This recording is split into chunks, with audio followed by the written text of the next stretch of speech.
Even after you spent 5 years fighting this case, did you want to go back after them after that, or? So, what do you mean, the state?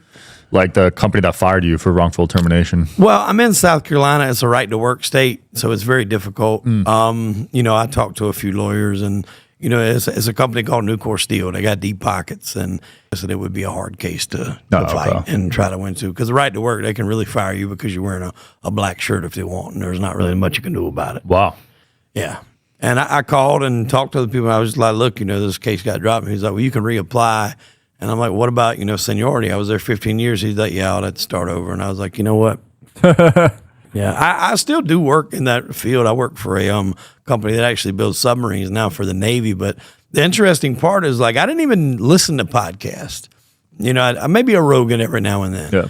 And then once this happened, I got sucked into the rabbit hole of wrongful conviction podcast, because I'm now in a situation where I know I didn't do anything wrong, but I'm staring in prison time. So I'm looking and I'm like, do innocent people really go to prison? Yes, they do.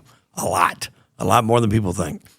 I started looking at the Central Park 5 and, the Bronx 6 and all these cases.